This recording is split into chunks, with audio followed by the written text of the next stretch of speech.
나의 영혼아 잠잠히 하나님만 바라라. 푸른 나의 소망이 그로부터 나오는도다. 오직 그만이 나의 반석이시요 나의 구원이시요 나의 요새이시니 내가 흔들리지 아니하리로다. 나의 구원과 영광이 하나님께 있으며 내 힘의 반석과 피난처도 하나님께 있도다. 백성들아, 시시로 그를 의지하고 그의 앞에 마음을 토하라. 하나님은 우리의 피난처시로다. 아멘.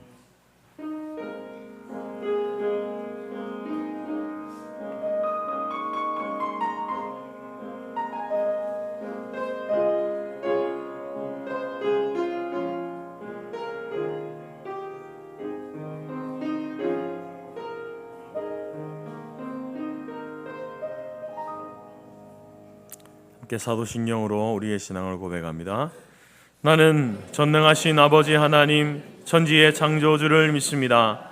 나는 그의 유일하신 아들 우리 주 예수 그리스도를 믿습니다.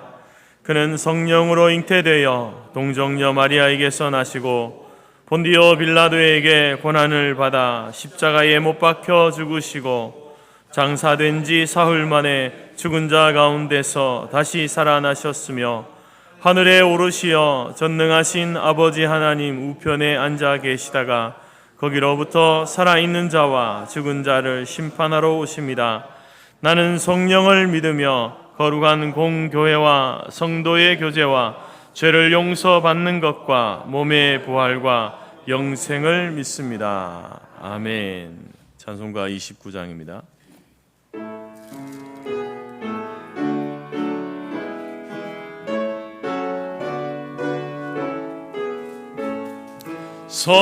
성도여 다 함께 할렐루야 아멘.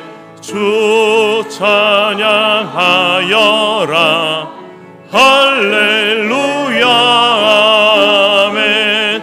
주 보좌 앞에서 택하신 은혜를 다 찬송하여라 할렐루야 아멘. 만문을 열어라 할렐루야 아멘.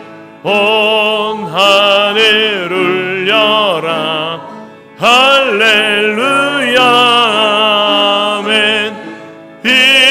인도자 되시며 친구가 되신 주 그 사랑하답다 할렐루야 아멘. 주 찬양하여라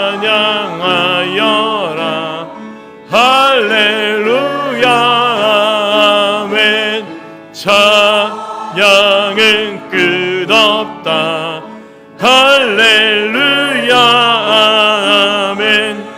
거룩한 집에서 주 은총 기리며 늘 찬송 부르자 할렐루야 아멘. 교동문 102번 나라사랑 네 번째입니다. 교동문 102번입니다. 찬송가 뒤편에 또 앞에 화면에도 있습니다. 그 땅 이스라엘 모든 산에서 그들이 한 나라를 이루어서 한 임금이 모두 다스리게 하리니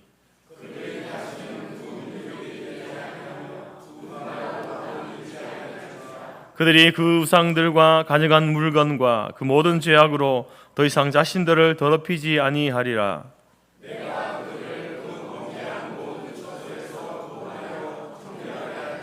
그들이 내 백성이 되고 나는 그들의 하나님이 되리라.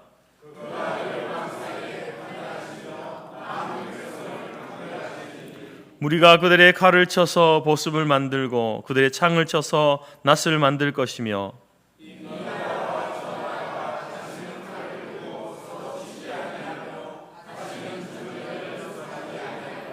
내가 에브라임의 병거와 예루살렘의 말을 끊겠고 전쟁하는 활도 끊으리니 그의 통치는 바다에서 바다까지 이르고 유브라데 강에서 땅끝까지 이르리라.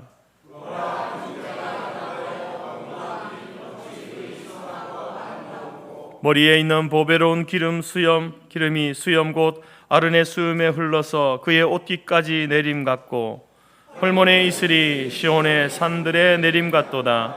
거기서 여호와께서 복을 명령하셨으니 곧 영생이로다. 아멘. 자리에 앉겠습니다. 86장 찬송합니다.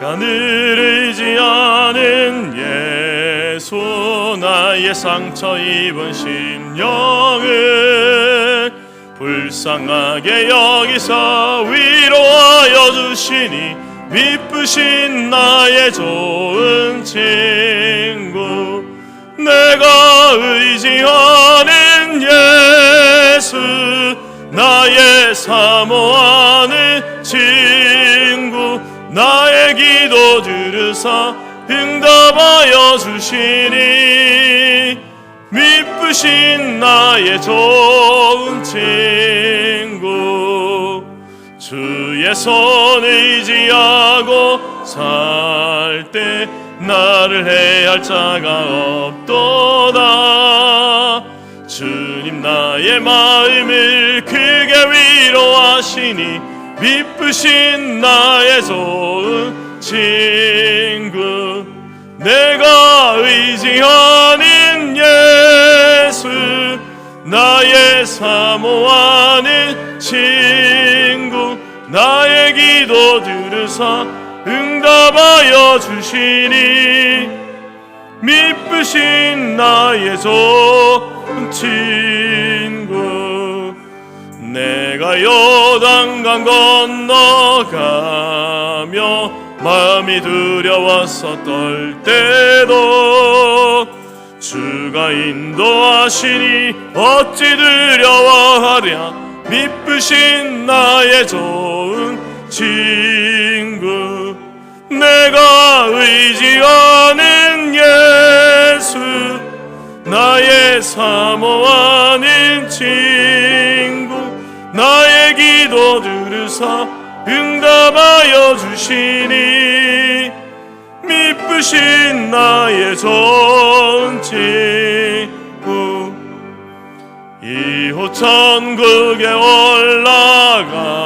올라가서 모든 성도들과 다 함께 우리들을 구하신 주를 찬양하리라. 미쁘신 나의 좋은 친구 내가 의지하는 예수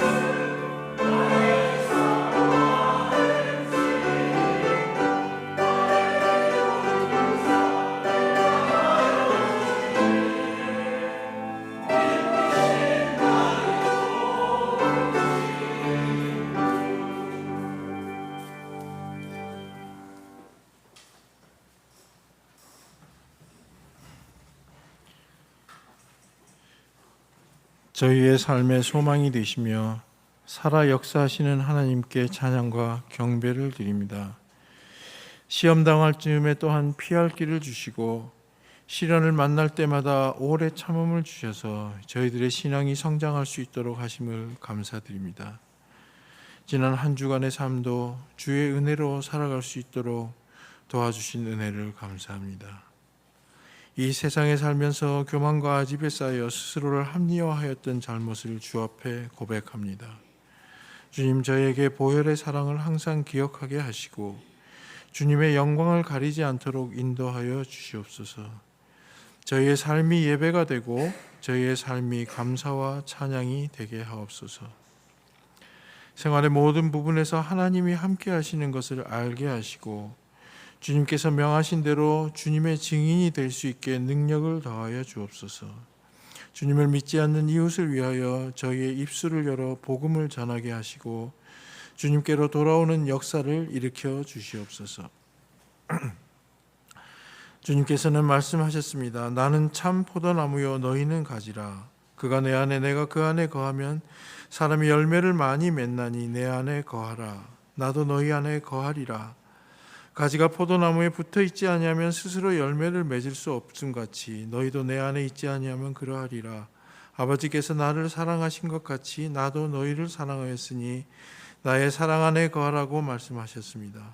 하나님 아버지, 저희들이 세상을 사는 날 동안 주님의 은혜를 누리게 하시고 하나님의 자녀로서 부끄러움이 없는 삶을 살 수 있도록 성령께서 동행하여 주시고 하나님의 나라에 들어가는 영광을 누리도록 저희들의 삶을 변화시켜 주시옵소서. 전쟁이 그치게 하여 주심을 감사드리오며 이 땅에 분단의 슬픔이 가득 차 있사오니 긍휼을 베풀어 주시옵고 북녘 땅에도 하나님의 말씀이 전파되고 한 마음으로 예배하는 날이 오게 하여 주옵소서.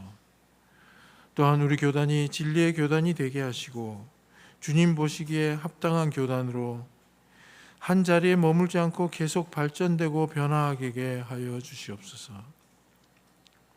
또한 우리 교회의 재개발의 기회를 허락하여 주셨으니 합당하게 이루어지게 하시고 전 과정에 은혜와 감사가 넘치게 하여 주시기를 간구드리옵나이다. 혹 인간적인 욕심이나 불필요한 분쟁이 생기지 않도록 재건축위원회 또 다른 다솔 시행사를 인도하시고 힘주시기를 간구하나이다. 오늘 드리는 예배가 온전한 예배가 되게 하옵시며 목사님을 통해 선포되는 말씀을 통하여 저희 심령에 깨달음을 주시고 말씀을 순종하여 살 때에 매 순간마다 승리하는 삶으로 이끌어 주시옵소서.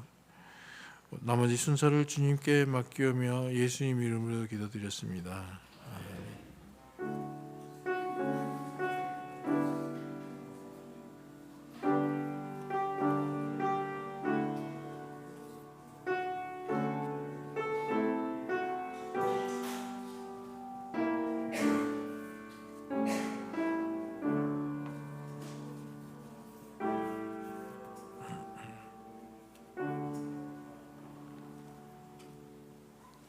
예, 교회 소식입니다. 하나님이 영이시니 예배하는 자가 영과 진리로 예배할지니라. 주의 이름으로 환영하고 축복합니다. 서로 인사하십시다. 성도님 너무 보고 싶었어요. 우리 주중에 연락하고 수요 예배도 같이 참석하고 은혜로운 시간 나누시길 바랍니다. 6월은 호국 보훈의 달입니다.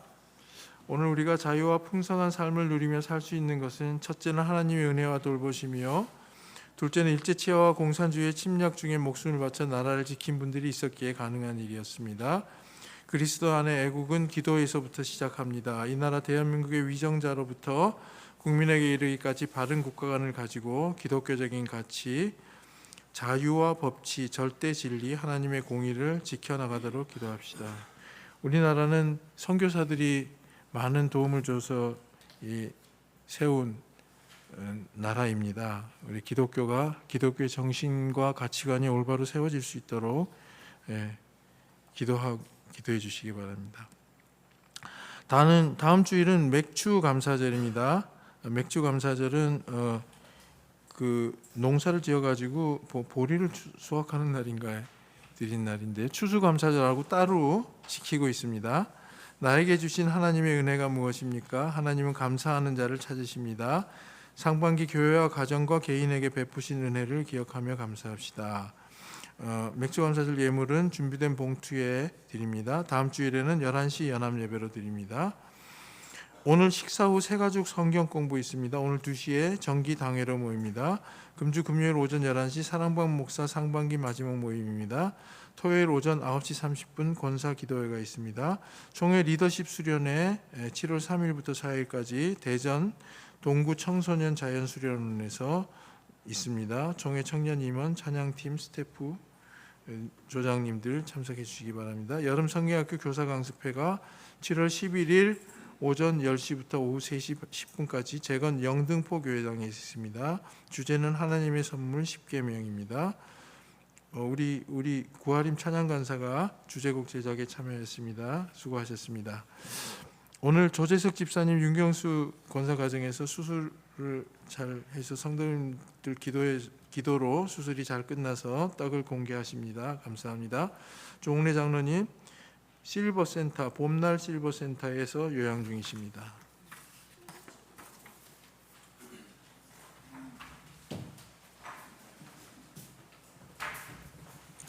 찬송가 51장 찬양하면서 예물 드리겠습니다.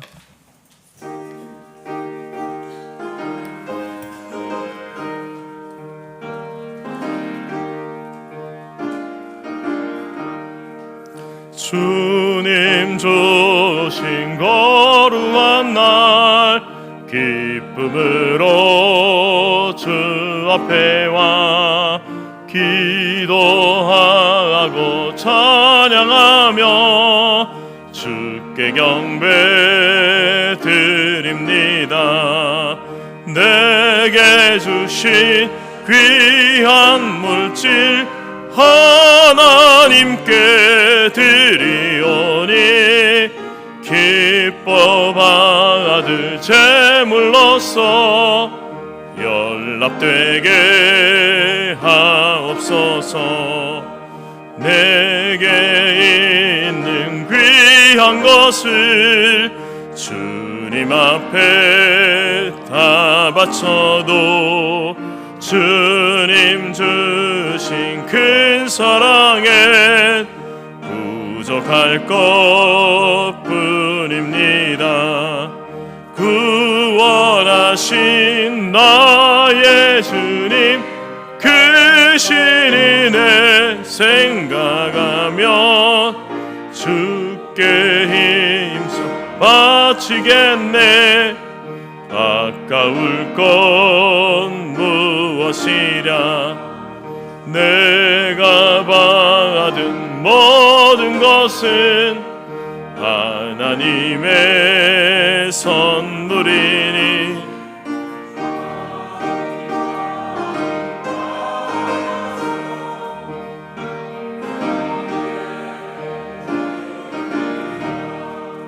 내겐 바치는 나 즐겁도다.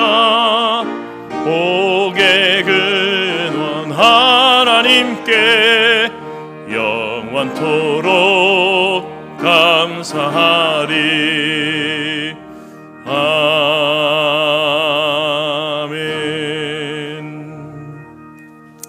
우리 창원의 작은 복음교회 송정기 장로님, 감영옥 권사님, 또 송가영 집사님, 우리 또 교회 방문하셨네요. 감사합니다. 한번 일어나 주시죠. 오랜만에 뵙겠습니다. 반갑습니다. 감사합니다. 우리 조재석 집사님 수술 잘 마치고 또 여러분 기도 가운데 건강하게 예배 참석했습니다. 앞으로 이렇게 육신의 연약함들이 우리 가운데 계속 생기겠죠. 하나님께서 우리에게 더 의지하라고 주시는 기회인 줄 믿습니다. 또 우리 집사님 잘 쾌유하시라고 또 위로와 격려의 박수 하겠습니다. 기도드리겠습니다. 하나님 아버지 감사합니다. 오늘도 우리에게 복된 날, 주님의 날, 우리를 구원하신 날, 이날 허락하셔서 우리 인생의 가장 소중한 시간을 또 하나님 앞에 감사함으로 드리게 하시니 감사합니다. 우리의 이 예배를 받으시옵소서. 이 시간 또 주님 전에 나오면서 우리가 빈손 빈 마음으로 나오지 아니하고 하나님께서 우리에게 허락하신 물질 가운데 가장 소중한 것을 준비하여 예물을 올려드렸습니다. 하나님, 나의 가진 모든 것 하나님께서 허락하신 것임을 고백하며 드린 이 예물이오니 하나님이여 기뻐 흠양하여 주옵소서. 우리에게 주신 생명도 하나님께서 주신 것이요 우리의 인생도 하나님의 것이니 이제 우리가 우리의 시간과 물질과 우리의 생명과 우리의 모든 재능과 은사들을 주의 나라와 복음과 하나님의 영광을 위하여 사용하는 지혜로운 청지기로 살아갈 수 있도록 인도하여 주옵소서. 우리가 하나님 앞에 드리고 바칠 때에 하나님께서 우리 가운데 일하시고 역사하셔서 우리 모든 연약함과 부족함과 결핍을 채우시며 더 많은 것으로 나누고 섬길 수 있도록 인도하시는 하나님이신 줄 믿습니다. 주여, 우리 성도의 가정 가운데 비어지고 결핍되어진 모든 부분들 하나님 아시오니 채워 주옵소서. 육신의 연약함 가운데 또 주 앞에 나아가 기도하며 나아가는 주의 종들, 주의 노종들을 기억하여 주시고 저들의 병상 가운데도 찾아가 주셔서 하나님이시는 참된 소망 가운데 위로받고 소망 가운데 그 모든 어려움과 고난을 견디고 이겨나갈 수 있도록 인도하여 주옵소서. 육신의 연약한 가운데 수술받게 하시고 또 이렇게 회복되어져 가게 하심을 감사합니다. 하나님, 이러한 과정들을 통하여서 우리의 생명이 하나님 손에 있음을 다시 한번 겸손하게 고백합니다. 주께서 우리에게 오늘 하루의 생명을 주신 것은 아직 우리가 감당해야 될 사명이 남아있기에 하나님 기회를 주신 줄 믿습니다. 그 기회를 놓치지 않게 하시고 주의 나라와 복음과 영광을 위하여 살아가기에 부족함이 없는 우리 모두가 될 수 있도록 인도하여 주옵소서. 우리 장로님의 간절한 기도 하나님이 들어 응답하여 주시고 할렐루야 창대의 찬양을 받으시며 또한 오랜만에 또 함께 믿음의 아버지 하나님이여 식구들을 만나게 하신 것 감사합니다. 우리 차건복음교회 섬기는 송장로님, 권사님, 하나님 그 가정 위에도 은혜와 복을 다하시고 섬기는 교회가 더욱더 하나님의 사명을 잘 감당해 나가는 복된 교회로 성장해 나갈 수 있도록 은혜를 더하여 주옵소서. 감사드리며 예수님의 이름으로 기도드립니다. 아멘.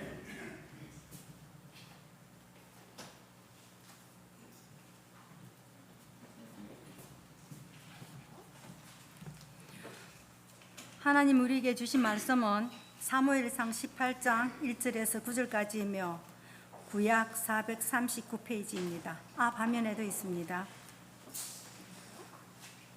다윗이 사울에게 말하기를 마침에 요나단의 마음이 다윗의 마음과 하나가 되어 요나단이 그를 자기 생명같이 사랑하니라.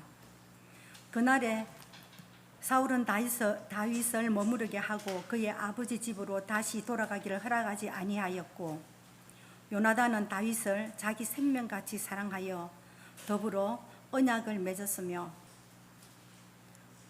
요나단이 자기가 입었던 겉옷을 벗어 다윗에게 주었고 자기의 군복과 칼과 활과 띠도 그리하였더라. 다윗은 사울이 보내는 곳마다 가서 지혜롭게 행하며 사울이 그를 군대의 장으로 삼았더니 온 백성이 합당히 여겼고 사울의 신하들도 합당히 여겼더라. 무리가 돌아올 때 곧 다윗이 블레셋 사람을 죽이고 돌아올 때에 여인들이 이스라엘 모든 성읍에서 나와서 노래하며 춤추며 소고와 경세를 가지고 왕 사울을 환영하는데 여인들이 뛰놀며 노래하여 이르되 사울이 죽인 자는 천천히요 다윗은 만만히로다 한지라. 사울이 그 말에 불쾌하여 심히 노하여 이르되 다윗에게는 만만을 돌리고 내게는 천천만 돌리니 그가 더 얻을 것이 나라 말고 무엇이냐 하고 그날 후로 사울이 다윗을 주목하였더라. 아멘.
감사합니다. 오늘 말씀을 가지고 우정과 질투라는 제목으로 함께 말씀을 나눕니다. 오래전에 한 찻집에 갔는데 차를 마시는데 제가 앉은 자리 앞에 이렇게 함석헌 선생이 쓴 시가 코팅이 되어 있었습니다. 그 시 제목이 그 사람을 가졌는가라는 제목의 시였는데, 이 함석헌이라는 분은 이제 1900년대 초에 태어나서 중반기에 이제 우리 한국 사회에 특별히 그 우찌무라 간조 내촌 감삼이라 그러죠. 그분의 영향을 받아서 기독교 사상가로서 또 민중운동가로서 또 무교회주의자로서 이렇게 활동했던 분입니다. 그의 교회론에 대해서 저는 동의하지 않습니다. 받아들일 수 없고, 물론 교회의 어떤 전통과 또 조직들, 거기에서 오는 여러 가지 어떤 폐단들을 개혁하고자 이제 교회가 무교회가 되어야 된다. 교회의 어떤 이런 어떤 외형적인 모형이나 어떤 제도나 이런 것들을 부정했던 그러한 분이죠. 그렇지만 이제 교회라고 하는 것은 이 하나님께서 예수님께서 만드신 것 아닙니까? 또 구약의 교회도 그 안에 보게 되면 제도가 분명히 있고, 또 이제 이렇게 겉 모양 성막과 또 신약의 교회들 그런 어떤 내형과 외형, 그 안에 질서와 조직과 그리고 안에 자유가 있는 것이 교회인데, 극단적으로 한쪽으로 이렇게 빠지게 되는 모습을 보게 됩니다.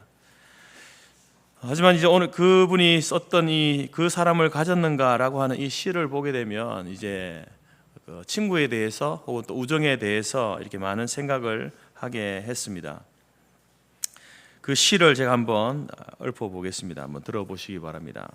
그 사람을 가졌는가? 말리길 나서는 날 처자를 내 맡기며 맘 놓고 갈 사람. 그 사람을 그대는 가졌는가? 온 세상 다 나를 버려 마음이 외로울 때에도 저 맘이야 하고 믿어지는 그 사람을 그대는 가졌는가? 탔던 배 꺼지는 시간 구명대 서로 사양하며 너만은 제발 살아다오 할 그 사람을 그대는 가졌는가? 불의의 사형장에서 다 죽여도 너희 세상 빛을 위해 저만은 살려두고라 일러줄 그 사람을 그대는 가졌는가? 잊지 못할 이 세상을 놓고 떠나려 할 때 저 하나 있으니 하며 빙긋이 웃고 눈을 감을 그 사람을 그대는 가졌는가? 온 세상의 찬성보다도 아니 하고 가만히 머리 흔들 그 한 얼굴 생각에 알뜰한 유혹을 물리치게 되는 그 사람을 그대는 가졌는가? 여러분들은 혹시 이런 친구 있습니까? 이런 우정을 나누는 친구 있습니까? 옛날에 그리스에 절친한 두 친구가 있었습니다. 한 친구가 억울한 누명을 쓰고 사형을 당하게 되었는데, 죽기 직전에 이제 위독한 어머니 마지막 임종을 보고 싶다라고 이렇게 요청을 하게 됩니다. 그래서 그 친구가, 보다 못한 친구가 내가 대신 이 친구 대신에 감옥에 갇혀 있겠다. 만약에 이 친구가 돌아오지 않으면 내가 죽을 테니까 이 친구 마지막 어머니 그 임종을, 위독한 어머니의 임종을 볼 수 있도록 해달라라고 이렇게 왕에게 요청을 했는데, 왕이 그것을 허락해 주었습니다. 그러면서 그 사형수에게 나흘간의 말미를 주었습니다. 나흘 동안 갔다가 어머니를 보고 돌아와라 이렇게 했죠. 근데 나흘이 지나도 이 사형수가 돌아오지 않는 겁니다. 그러자 이제 왕은 감옥에 있던 그 친구에게 이야기합니다. 봐라, 내 친구가 너를 배신했다. 너를 이곳에 가두고 너를 죽게 만들고 돌아오지 않는다. 이렇게 이야기를 할 때에 그 친구가 아닙니다, 왕이시여, 제 친구는 반드시 돌아올 겁니다 라고 이렇게 말을 하는 거죠. 이제 대신 감옥에 갇혔던 친구가 죽어야 될, 교수대에 매달려야 될 그 순간이 점점 다가오고 있었습니다. 교수 앞에 섰을 때에 그때 진짜 사형수가 헐레벌떡 달려오는 겁니다. 그러면서 하는 말이, 이제 내가 돌아왔으니 내 친구를 놓아주십시오, 풀어주십시오 라고 이렇게 외쳤습니다. 그리고 그가 늦은 이유가 큰 비가 와서 강물이 불어서 이렇게 시간이 지체되었다라고 설명을 했다라는 것이죠. 이 두 사람의 우정에 감복한 왕은 이제 결국 두 사람 모두를 풀어 주었다라고 하는 이야기입니다. 여러분, 오늘 설교의 주제는 우정과 질투입니다. 우정과 질투. 성경의 많은 인물들 가운데 우정하면 생각나는 두 사람이 있죠. 오늘 본문에서 보았던 다윗과 요나단, 요나단과 다윗입니다.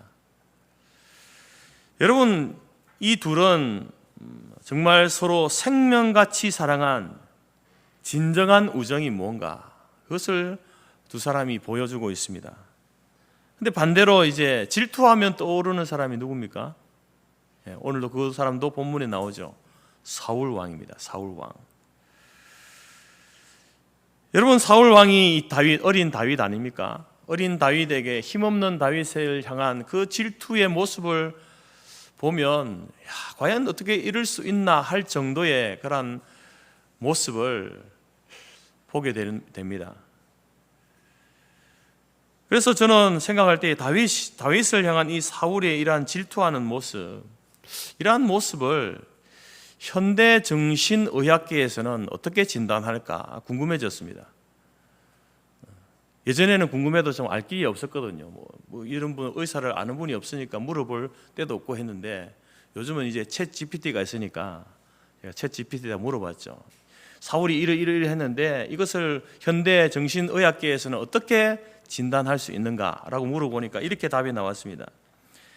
이 사울이 다윗을 지속적으로 의심을 하잖아요. 그러한 의심의 행동은 편집성, 성격 장애다. 그리고 또 사울은 다윗을 향해서 근거 없는 피해 망상을 가지고 있습니다. 그래서 그것은 망상장애다. 다윗이 자기를 죽이려고 한다, 자기의 왕위를 빼앗으려고 한다라는 그런 근거 없는 피해 망상에 빠져 있죠. 그래서 사울은 그 감정이요 급격하게 너울같이 이렇게 변하게 되는, 왔다 갔다 하는 그런 모습을 보게 됩니다. 그런 것에 대해서는 양극성 장애다. 그리고 또 이 잠을 자지 못하고 악령에 시달리는 사울의 모습이 있지 않습니까? 그러한 모습들은 우울증과 불안 장애의 상태다, 이렇게 나왔습니다.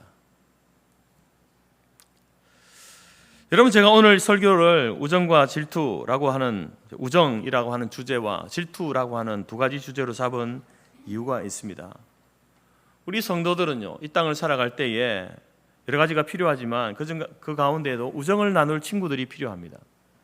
특별히 믿음 안에 살아가는 우리 교회 안에서 믿음의 성도들 사이에도요, 이런 우정의 관계가 필요하다라는 거죠. 우정이라고 하는 것은 좁게는 친구 간의 정, 이렇게 정의할 수 있지만, 우정은 넓은 의미에서는 모든 관계 속에서의 친밀성입니다.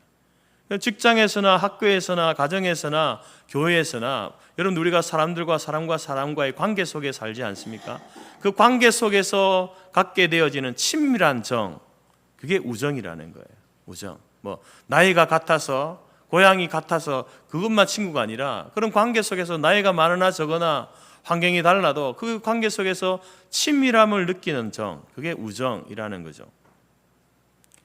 특별히 여러분, 우리는 교회 생활을 하면서 진정한 우정을 나누는 동력자가 있다. 우리 교회 안에 나와 마음을 나누고 나의 아픔과 상처를 함께 나눌 수 있는 그런 믿음의 동력자, 그런 친구, 그런 우정을 나눌 사람이 있다라고 하는 것은요, 굉장히 중요한 겁니다. 우리가 신앙생활 하는 데 있어서 굉장히 큰 도움과 힘이 될 수 있는 거죠. 그런데 이런 우정의 관계를 깨트리는 게 뭐냐? 그게 바로 질투라는 거예요. 질투. 여러분, 다윗을 향한 사울의 마음 처음에는 어땠습니까? 처음에는요, 굉장히 순수했습니다. 자신을 위해서 악기를 연주해주는 다윗을 가까이 두고 싶어 했잖아요. 오늘 본문에도 아버지 집에 돌아가는 것을 원하지 않았어요. 너 내 가까이 있으라. 너와 가까이 있고 싶다. 이게 사울의 마음이었습니다. 사무엘상 16장 21절에 보게 되면 사울이 그를 크게 사랑하였다, 이렇게 말합니다. 사울 왕이 다윗을요, 크게 사랑하였다라고 이렇게 말합니다. 그런데 이제 이 다윗이 군대의 장이 되면서 그 전에 또 골리앗과의 싸움에서 승리를 하게 되어지고 이렇게 하면서 점점 다윗의 인기가 높아지는 겁니다. 그래서 전쟁에서 승리하고 돌아오는 그 길에서 여인들이 사울이 듣는 데서 이렇게 칭찬하는 거죠. 물론 사울 왕을 칭찬하는 겁니다. 사울은 죽인 자가 천천이고 다윗은 만만이로다, 이렇게 칭찬을 합니다. 사울은 천천이고 다윗은 만만이다. 사울을 칭찬하지만 누구를 더 칭찬하는 거예요? 누구를 더 높이는 겁니까? 다윗을 더 높이는 거죠. 사울은요, 그게 불편한 거예요. 마음이 불편한 겁니다. 아니, 왕인 나를 높이는 것 같은데, 죄송합니다, 이상하게 매기는 것 같은 거예요. 이상하게 나를 이렇게 알보고 낮추는 것 같은, 그게 불편한 거죠. 마음에 질투가 생기는 겁니다. 여러분, 백성들이 좀 눈치가 있어야 되죠. 그냥 사울 왕이시여 당신은 만만이고 다윗은 천천입니다 하면 아마 어쩌면은 이 다윗과 사울의 좋은 관계가 계속 좀 더 유지되어지지 않았을까요? 말을 조심해야 되죠. 근데 여러분, 누가 이 노래를 합니까? 백성들이 하지만 누가 하는 거예요? 여인들이 한다고 그렇게 해요. 여인들이 그렇게 한 거예요. 여인들이 이제 전쟁에서 이기고 들어오는 사울 왕을 향해서 사울 왕이시여 당신은 천천입니다. 그런데 다윗은 만만입니다. 여러분, 말 조심해야 됩니다. 특별히 여러분, 우리 여성분들 말 조심하셔야 됩니다. 남자들은요, 행동을 통해 가지고 사고를 많이 치거든요. 막 이상한 행동을 해가지고 사고를 많이 치는 게 남자들인데, 여자분들은요, 행동보다는 말을 통해서 사고를 많이 치더라고요. 문제가 많이 생겨나는 것을 보게 됩니다. 오늘 본문에서도 이 여인들이 그렇게 이야기를 하니까 사울 마음 가운데 이 질투, 시기와 질투가 이렇게 생겨나는 거죠. 칭찬도 좀 눈치껏 해야 되고요. 또 책망하는 것도 여러분, 질책도 정도껏 해야 되죠. 도를 지나치면 안 된다는 거죠. 여성들이 자기 듣는 데서, 사울 왕이 듣는 데서 다윗을 칭찬하는 것을 보고 사울이 질투, 시기하기 시작하는 겁니다. 그것이 걷잡을 수 없는 방향으로 나아가게 됩니다. 여러분, 우리가 질투라고 하면 질투는 단순히 감정의 문제 아닌가? 왜 저렇게 감정을 저렇게 조절하지 못할까? 여러분, 질투는요, 감정에서 시작되는 거지만 감정을 넘어서는 거예요. 단순한 감정의 문제가 아닙니다. 여러분, 이 질투가 우리 가운데 생기게 되면요, 사람이 가진 그 가능성을 제한시켜버리는 죄악된 그런 힘을 가지고 있습니다. 질투는요, 시기와 질투는요, 우리 안에 하나님께서 많은 가능성을 주셨습니다.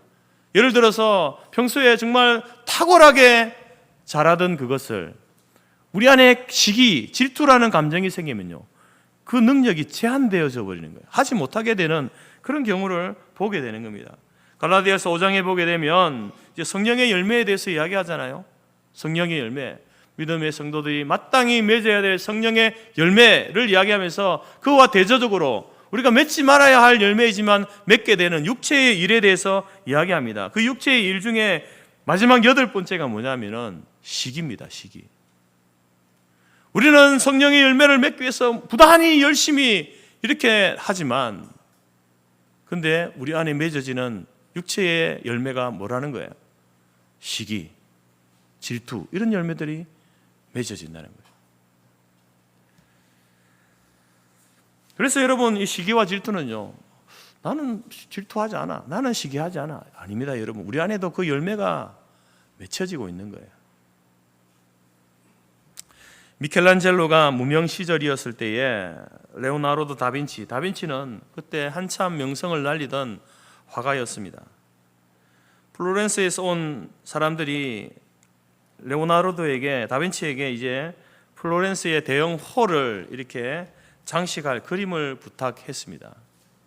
이제 혼자 할 수 없으니까 이제 명성을 날리는 다빈치뿐만 아니라 이제 막 이름을 알리기 시작했던 미켈란젤로에게도 같이 이제 그 그림을 부탁을 했죠.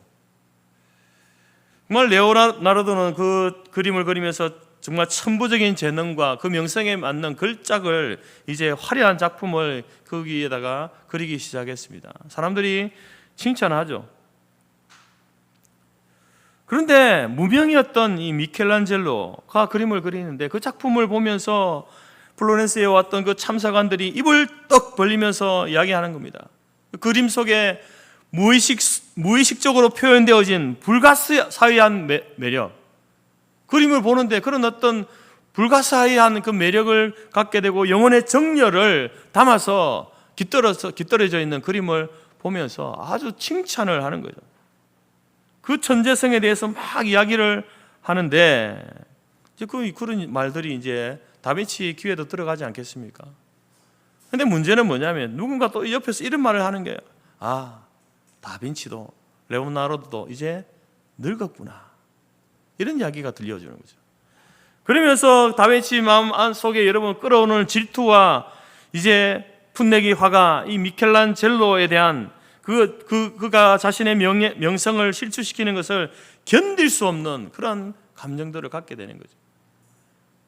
그런데 여러분 그런 감정들이 생길 수 있지 않습니까? 그런데 그러한 질투심을 갖게 된 이후에 어떤 일이 일어났냐면은 레오나르도는요 평생 동안 자기가 가지고 있던 그 천재성을요 더 이상 그 천재성을 나타낼 수 없었다는 거죠. 그것이 제약되어 버렸다는 거죠. 그러면서 마지막은 어둡고 우울한 여생을 보낼 수밖에 없었다는 겁니다. 여러분 시기 질투라는 것은요 무서운 제약입니다. 누구든지 질투에 사로잡히면 더 이상 자신의 장점을 발휘하지 못하게 되는 것이죠. 그래서 그것을 넘어서서 일상적인 삶, 정상적인 생활을 할 수 없도록 만들어 버리는 것, 우리 자신을 완전히 파괴시켜 버리는 것, 그게 시기 질투라는 겁니다. 그래서 단순히 감정의 문제로만 이렇게 생각하고 쉽게 넘어갈 문제가 아니라는 거죠. 오늘 여러분 사울 왕을 보십시오. 사울은 천천히요 다윗은 만만입니다. 마음에 질투가 생깁니다. 그런데 그 질투의 감정이 걷잡을 수 없게 되어지면서 그의 삶 전체가 비정상이 되어버리잖아요. 어떻게 왕으로서 이런 행동을 할 수 있나 할 정도의 행동들을 합니다. 수금을 타는 다윗을 향해서 2번이나 자신을 위해서 수금을 타고 있잖아요. 잠 못 자는 우울함에 빠져 있는 그를 위해서 수금을 타는 다윗을 향해서 창을 던져서 2번이나 죽이려는 그러한 행동들, 이후로부터 여러분 이 둘의 관계는 쫓고 쫓기는 관계가 됩니다. 그리고 마지막에 사울 왕은요 이 다윗을 향한 질투 때문에 비참한 최후를 맞이하잖아요. 여러분 질투라고 하는 것은 참으로 이기기 어려운 유혹입니다. 그리고 오랫동안 신앙생활하고 믿음의 생활을 해온 사람일지라도 이 질투심이 우리 가운데 자리 잡게 되면요 한순간에 우리의 삶의 안정과 평안을 빼앗기게 되는 거죠. 삶이 요동치는 겁니다. 걷잡을 수 없는 감정의 소용돌이에 빠지게 되는 것이죠. 그래서 그 평소에 살아왔던 그 삶의 그런 어떤 것들을 살아낼 수 없게 된다는 겁니다. 모두가 인정할 만큼 정결하고 또한 경건하게 일생을 살아온 한 수도사가 있었습니다. 악한 사단 마귀가 그런 수도사를 가만두겠습니까? 여러 가지로 시험을 하고 유혹을 하겠죠. 돈으로 유혹을 해도 끄떡이 없는 거예요. 성적인 여성으로 유혹을 해도 끄떡이 없는 겁니다. 또 직위, 명성을 가지고 유혹을 해도 움직이질 않는 거예요. 아무런 별의별 방법을 다 사용해서 시험했지만 흔들리지 않는 겁니다. 속수무책이었습니다. 그때 어느 마귀가 나서서 합니다. 제가 한번 해보겠습니다. 그래서 이야기합니다. 수도사님 하고 인사를 하는 거예요. 그러자 수도사가 왜 그래 라고 의연한 태도를 보이게 됩니다. 그때 이 마귀가요 뭐라고 말하냐면 점잖하게 말합니다. 수도사님, 당신의 동생이 알렉산드리아의 주교가 되었습니다. 자기는 여전히 수도사로 있는데 동생은 주교라고 하는 높은 지위, 위치에 올랐다. 그 이야기를 들었을 때에 이 수도사의 안색이 변하기 시작했다는 거죠. 여러분 잠언의 말씀 가운데 평온한 마음은 육신의 생명이나 시기는 뼈를 썩게 한다 이렇게 말합니다. 여러분 우리 안에 시기, 이 시기의 마음은요, 여러분의 뼈를 썩게 만든답니다. 시기의 마음이 뼈를 썩게 할 정도면요, 여러분 그 고통에 의해서 우리의 삶의 안정과 평안을 빼앗기는 것은 당연한 거죠. 여러분 뼈가 썩을 정도의 고통을 경험해 보셨습니까? 그런 고통이 있을 때에 삶이 안정적으로 되던가요? 마음이 안정이 되던가요? 삶이 평안하던가요? 그렇지 않습니다. 그런데 우리 안에 질투라고 하는, 시기라고 하는 그러한 것이 우리의 뼈를 썩게 할 때에 그 사람은, 그 인생은요, 요동치는 거예요. 또 이런 이야기가 있습니다. 어느 유대인이 생선 가게를 하게 되는데 장사가 잘 되었습니다. 그런데 어느 순간에 한국 사람이 그 옆에다가 같은 생선 가게를 차린 거예요. 그래서 이 유대인은요, 깜짝 놀랐습니다. 이제 좋은 시절 다 갔구나. 큰일 났구나. 저 한국 사람들은 너무 부지런해가지고 새벽부터 저녁 늦게까지 이렇게 장사를 하니 내가 이제 손님을 다 빼앗기겠구나 라고 이렇게 생각을 했는데, 얼마 지나지 않아서 한국인 가게 그 옆에 또 다른 한국 사람이 생선 가게를 차린 거예요. 그것을 보면서 유대인이 말합니다. 됐다. 이제 됐다. 왜 그랬을까요? 한국 사람들은 시기와 질투심이 많아가지고 서로 자기가 잘 되려고 자기들이 서로 죽는지 사는지도 모르고 경쟁하고 질투를 한다는 거죠. 그러다가 결국은 어떻게 됩니까? 두 집 다 망한다는 거예요. 여러분, 사람이 질투의 영에 사로잡히면 이웃이고 가족이고 없습니다. 굉장히 무서운 거죠. 요셉의 형들이 그렇잖아요. 요셉을 죽이려고 하고 요셉을 노예로 팔아버리는 일이 왜 생겼습니까? 질투 때문에 생긴 거예요. 질투. 동생만 사랑하는 아버지의 그 사랑을 받지 못한 형들의 시기와 질투가 바로 요셉의 형들을 괴물로 만들어버린 것 아닙니까? 또한 질투의 영에 사로잡히면요, 사역이고 사명이고 없습니다. 하나님께서 우리에게 직분을 주시고 사역을 맡기고 사명을 주신 것 아닙니까? 하나님께서 주신 거예요. 그 일을 우리가 열심히 성실하게 최선을 다하는데 우리 안에 질투라는 감정이 생기면요, 사역이고 사명이고 없습니다. 보이지 않는 거예요. 눈을 가려버리는 것 같아요.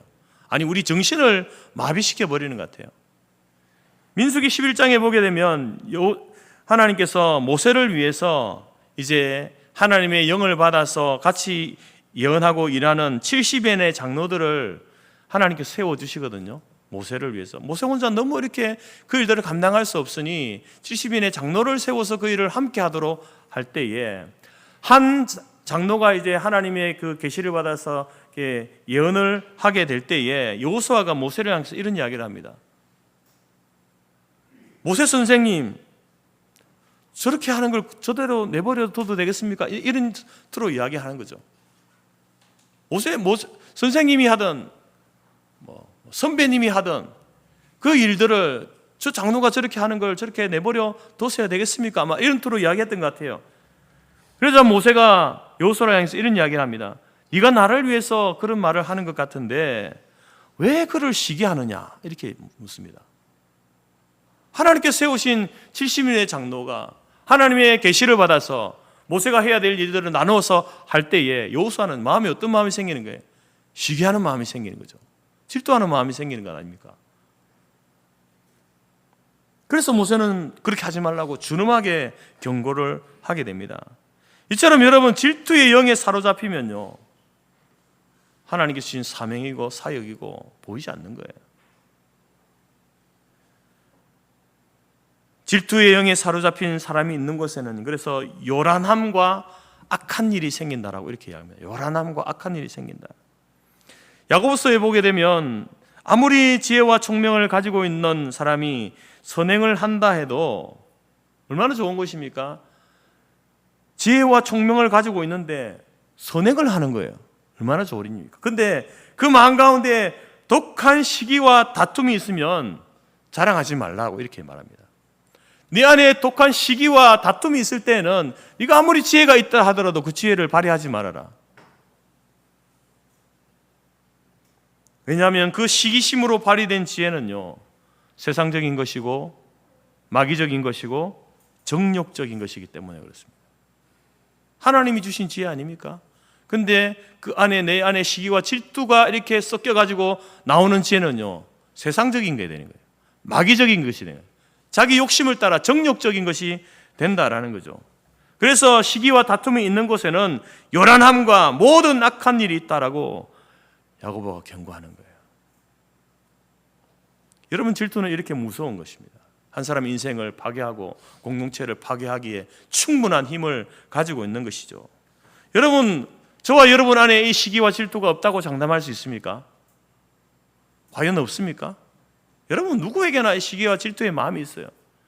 그럼 우리가 이 시기와 질투를 극복해야 되는데, 그것이 여러분 도를 넘어서서 나를 파괴하게 만들고 공동체를 파괴하게 만드는 그러한 지경으로 나가서는 되지 않죠. 어떻게 하면 여러분 우리가 이것을 극복할 수 있는가? 어떻게 하면 시기와 질투를 넘어서서 우정의 관계를 우리가 가지고 유지할 수 있는가? 여러분, 질투의 영을 극복하려면 이웃을 축복하는 자가 되어야 됩니다. 내 이웃을 먼저 축복하는 자가 되죠. 내 이웃을 칭찬할 줄 아는 자가 되어야 하는 것이죠.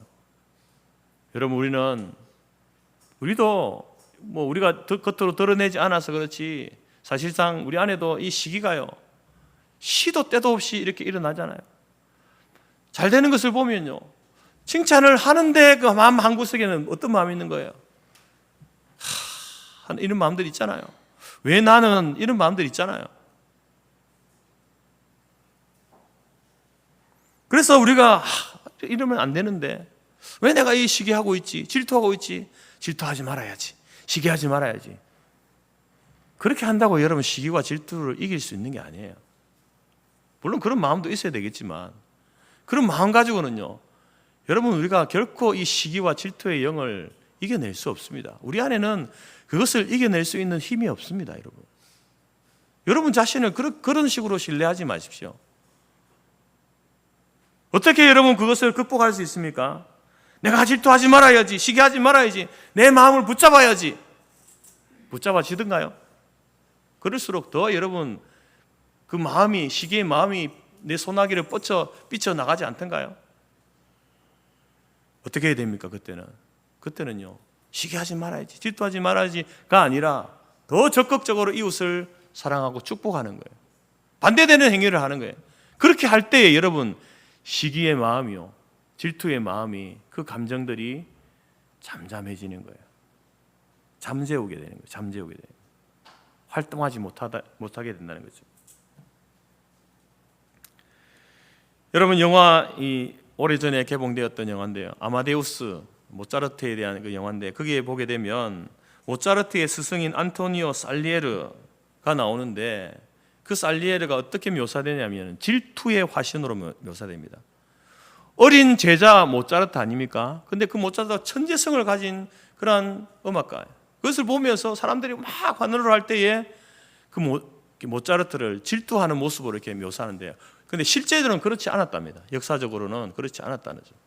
근데 그 영화에서는 그렇게 그 사람 안에 있는 그런 어떤 숨겨진 그것을 이렇게 묘사한 거죠, 영화로. 반면에 모차르트는 자기의 후배였던 베토벤을요, 질투하지 않았답니다. 오히려 모차르트가 자기의 후배였던 베토벤을 사람들에게 이렇게 소개하면서 이 사람을 주목해서 보십시오. 이 사람은 세계 음악사에 남을 놀라운 인물이 될 것입니다 라고 하면서 베토벤을 세워주었다는 거죠. 선배와 후배, 스승과 제자의 관계에서 스승이 선배가 그 후배를, 그 제자를 이렇게 높여주는 이 모습이 얼마나 아름다운 모습입니까? 얼마나 좋은 관계입니까? 독일의 작곡가 슈만도 탁월한 재능을 가졌던 작곡가 브람스, 이 브람스를 만났을 때에 슈만은요, 그를 칭찬하고 격려할 뿐만 아니라 그걸 어떻게 이 음악계 빨리 이렇게 대비시킬까 많은 애를 썼던 사람이 슈만이었다는 거죠. 슈만이 나이가 들어가지고 이제 나이 들어서 이 정신병으로 고통스러운 여생을 보내게 될 때에 자기를 그렇게 인정해주고 높여주고 이렇게 해줬던 이 브람스가요, 바로 슈만의 남은 생애를 책임지고 마지막까지 돕는 그러한 우정을 보여주었다라는 겁니다. 그럼 얼마나 멋진 인생입니까? 멋진 삶입니까? 오늘 여러분 다윗을 향한 요나단의 마음이 바로 그런 마음이었습니다. 요나단도 다윗의 매력에 푹 빠져버린 거예요. 게임도 되지 않은 전쟁에 나가서 하나님의 이름으로 용감하게 싸우는 다윗을 보면서 요나단이요, 다윗의 매력에 빠진 거죠. 야, 저런 믿음이, 저런 신앙 고백이 어디서 나오나? 다윗을 좋아하게 되었습니다. 그래서 본문에서 보게 되면 1절에 뭐라고 이야기합니까? 요나단의 마음이 다윗의 마음과 하나가 되어 요나단이 그를 자기 생명같이 사랑했다. 요나단이요, 다윗을 사랑하는데, 좋아하는데 자기 생명같이 사랑했다는 거예요. 그런 친구의 관계가 되었다는 겁니다. 그래서 요나단은 다윗에게 자기가 입던 겉옷을 벗어줬대요. 겉옷을. 여러분, 요나단은요, 왕자 아닙니까? 아버지가 사울 왕이니까 그 아버지의 왕위를 이제 입게 될 왕자죠. 근데 겉옷을 벗어줬다는 것은 무슨 의미냐면 자기의 왕위 계승권을 준다라는 그런 의미예요. 누가요? 요나단이 다윗에게 그렇게 했다니까요. 뿐만 아니라 자신의 군복과 칼과 활과 띠를 다 주었습니다. 다윗을 향한 요나단의 신뢰는요, 엄청난 것이었습니다. 대단한 것이었습니다. 이후로부터 다윗과 요나단은 참으로 부러운 우정의 관계를 쌓아가게 됩니다. 아버지 사울로부터 다윗을 구해주는 것은 물론이고 다윗의 피신을 도왔습니다. 한 번은 다윗이 황무지로 피해 다닐 때에 요나단이 그를 찾아가서 위로하기도 했습니다.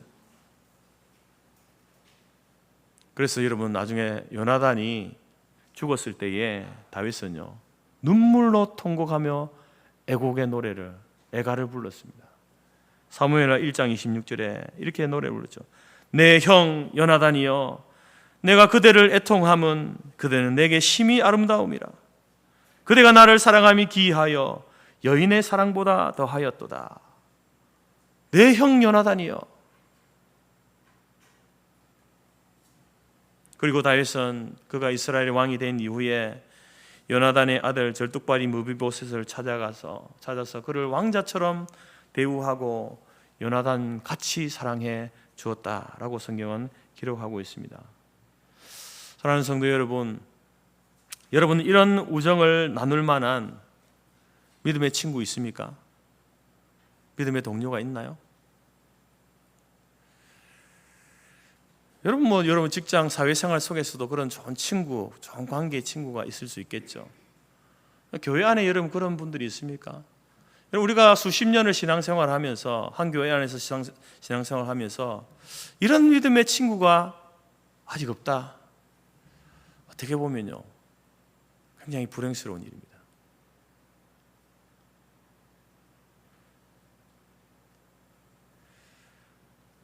아직 없다면 제가 여러분에게 변치 않는 사랑과 우정을 나누어 줄 분을 소개해 드리겠습니다.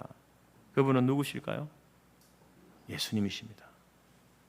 예수님께서 포도나무와 가지의 비유를 말씀하실 때에 예수님께서 제자들에게 이런 말을 합니다. 너희는 종이 아니라 내 친구다. 제자들을 향했어요. 너희는 나의 제자다 이렇게 말하거나 너희는 나의 종이다 이렇게 말하지 않고요, 이제는 너희는 나의 친구다 이렇게 말씀하십니다. 친구다.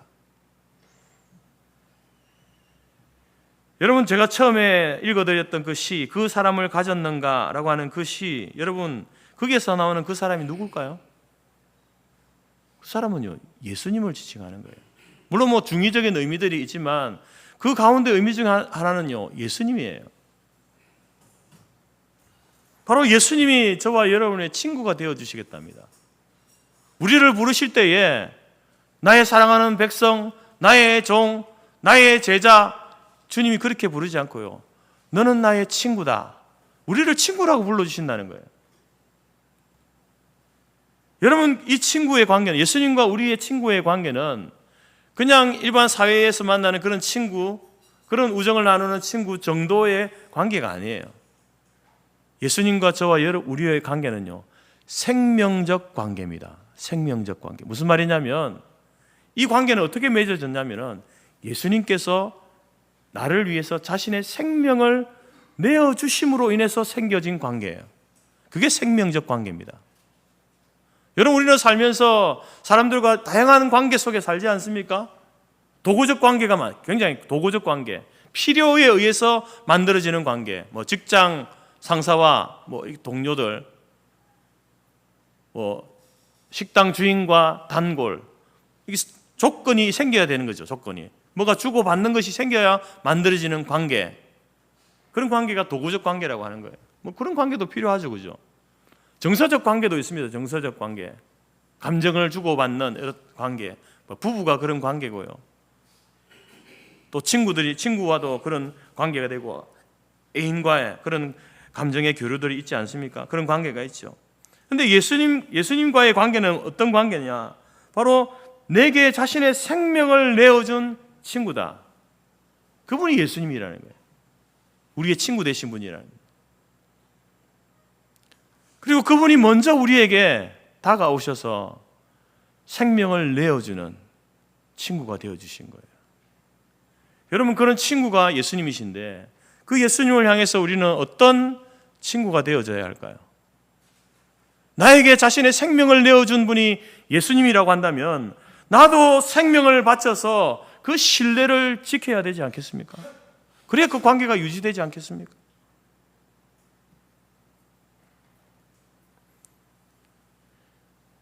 바로 이 생명적 관계에 있는 예수님을 여러분의 친구로 삼으시기 바랍니다. 그리고 우리도 이제 예수님의 형상을 닮아가기를 원하는 우리가 서로에게도 이렇게 말했으면 좋겠습니다. 예수님이 자신의 생명을 주심으로 내가 예수님과 생명적 관계, 진정한 친구가 되어졌다. 그래서 내가 너에게 요나단이 되어줄게.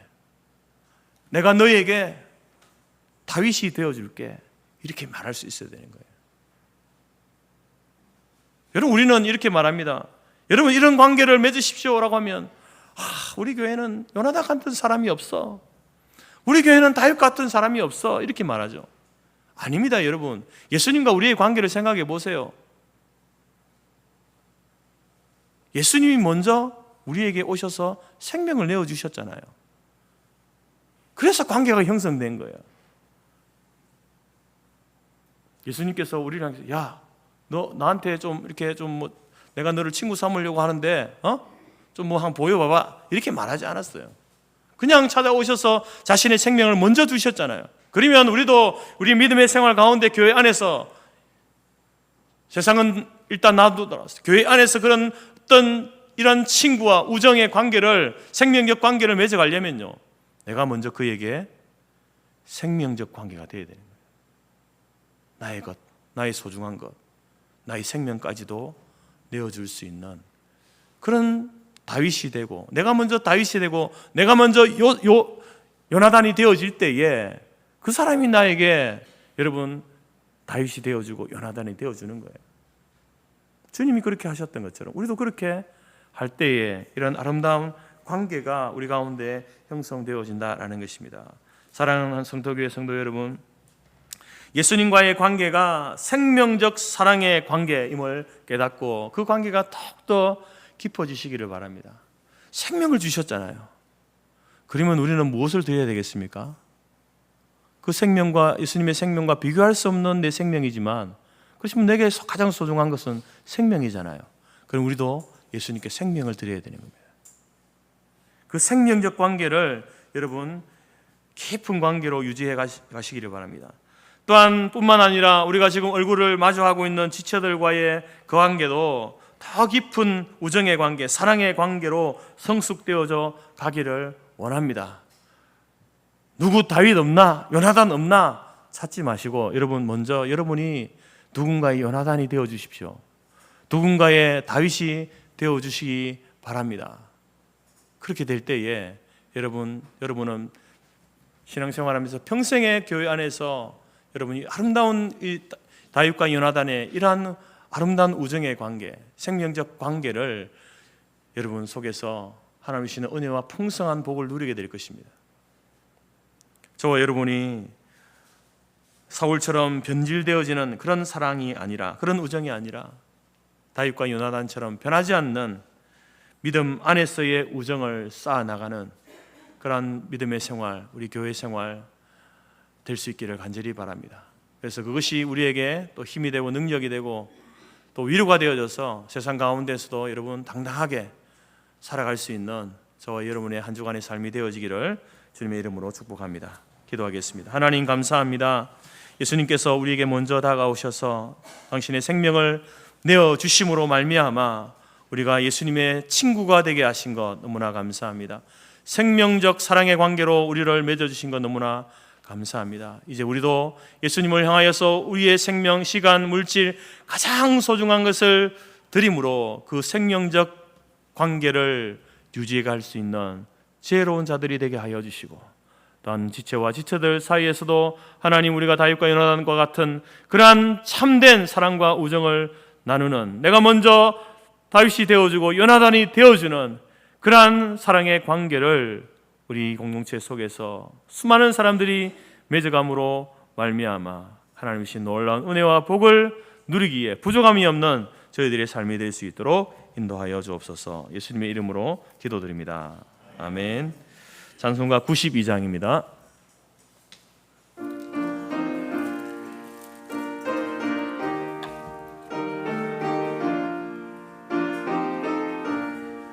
위에 계신 나의 친구, 그의 사랑 지극하다. 이는 예수 그리스도 나의 구주, 나의 친구, 사랑하는 나의 친구, 늘 가까이 계시도다. 그의 사랑 놀랍도다. 변함없는 나의 친구, 나를 위해 죽으시고 나를 구워 기쁨으로 경배하며 찬양하리. 나의 친구, 사랑하는 나의 친구, 늘 가까이 계시도다. 그의 사랑 놀랍도다. 변함없는 나의 친구, 내 맘속에 늘 계시고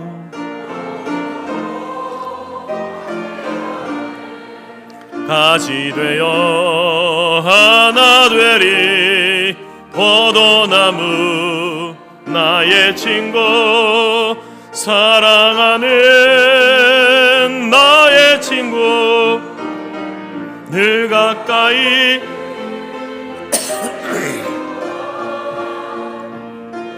사랑 놀랍도다. 변함없는 나의 친구, 그날이와 황금길에 그의 영광 바라보며 그의 날 안을 때 만나보리. 나의 친구, 사랑하는 나의 친구, 늘 가까이 계시도다. 그의 사랑 놀랍도다. 변함없는 나의 친구.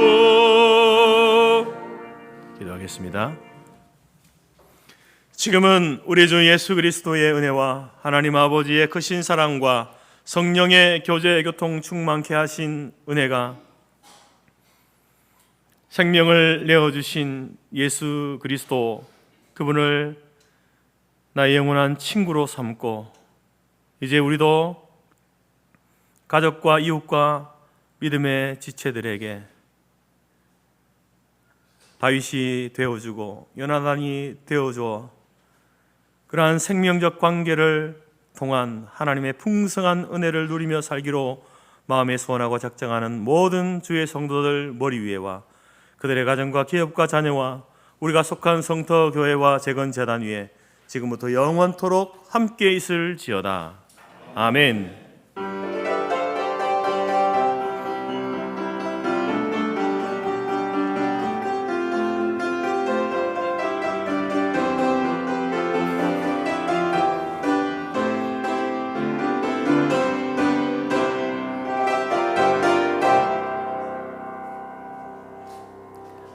예배를 마쳤습니다. 내려가셔서 함께 식사 교제 또 나누시기 바랍니다.